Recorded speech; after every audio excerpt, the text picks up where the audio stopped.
Muslims have convinced themselves that the only reason that non-Islamic societies have better medicine, science, and technology, and brace yourself, this is going to be kind of funny, because they believe that Western scientists rehashed scientific discoveries made by some men who lived in Baghdad 1,200 years ago. As absurd as this sounds, it only gets worse. They also believe that the Islamic Renaissance happened because the scientists read the Quran, and that was it. Many Muslims, namely Zakir Naik, literally believe that the ancient Greeks, Romans, Indians, and Syrians made absolutely no contribution whatsoever to the Islamic Enlightenment in Baghdad. You may wonder, why this is relevant to all of this, but, be patient with me, I'm going to get to it. Muslims give the Quran and Islam 100% credit for the Islamic Enlightenment. And when I say everything, I mean everything. This would be kind of equivalent to saying that a Christian scientist discovered a new protein because they read about it in the Bible, and it's kind of like saying that Japanese biologists who make new discoveries first read about it in some Shinto scriptures. Muslim people who believe the Islamic Renaissance happened because many of the ancient scientists just so happen to be Muslim literally have no idea how scientific knowledge is created in the first place. Their attitude does not give fair credit to their own ancient scholars who worked tirelessly learning from others, translating books, adding their own knowledge, and inventing new ideas. The fact is that Islam had very little to do with the Islamic Renaissance, because Renaissances happen because people get together and learn from each other and share ideas. It's not because many of the Muslims back then just so happened to be Muslim. It's about something important that was going on during that 300-year period. So now let's step back into the modern times. When we ask a Muslim, why aren't Muslims making any contributions to modern science? Pay very close attention and you will find that their rebuttals are full of religious mumbo-jumbo. For example, an Islamic charlatan will actually get on television and tell the whole world that an imam discovered the cure for AIDS.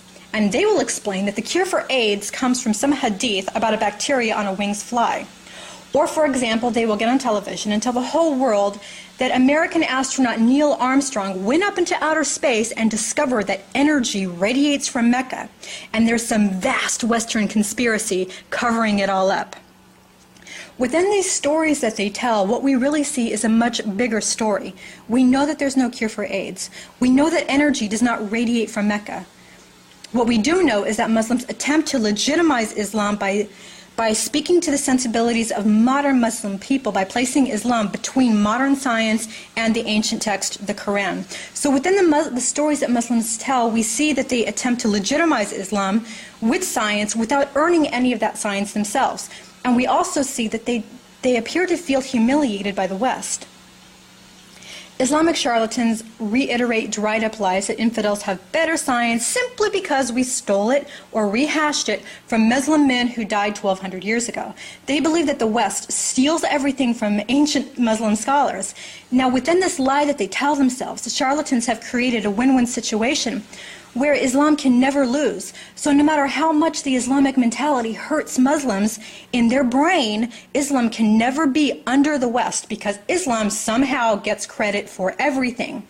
So eventually, there is no need for Muslim people to make any contributions to modern science, medicine, or medical technology because 1,100 years ago, some dude in Baghdad invented a better way of making glass. Now, how is this relevant today? Well, I've already proven how this is relevant, but what I'd like you to do right now is to take a look at the image. This is taken from the TIMSS International Math and Science scores. The average test score for 8th grade children from Japan, Korea, Singapore, Hong Kong, and Taipei is 586. American and European children average 487. The average test scores for 8th grade children from Qatar, Saudi Arabia, Kuwait, Palestine, and Syria is 350.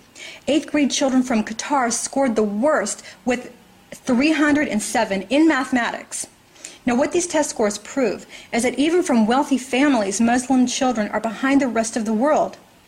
This is what happens when parents care more about their child's religious indoctrination than their child's education in science.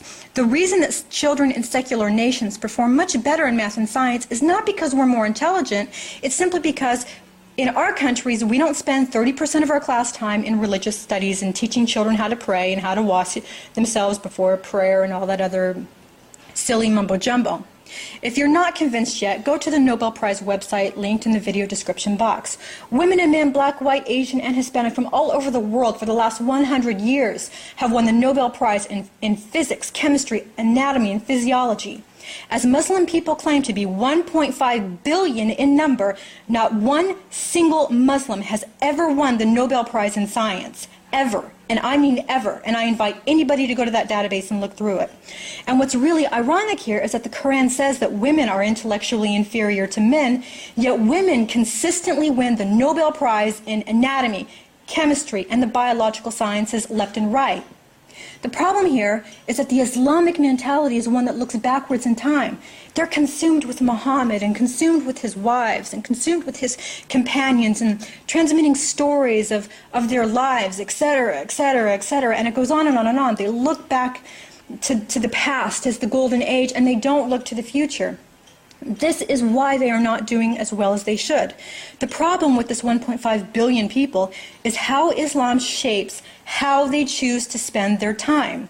When people spend their time praying 5 times a day, performing 5 daily ritualistic washings, spend time reading the Quran, spend time reading Hadith, spend time reading the Sunnah, spend all their time just focusing on looking back at the traditions, they are not spending their time in math and science classrooms. And that right there is exactly how Islam is harmful to humanity.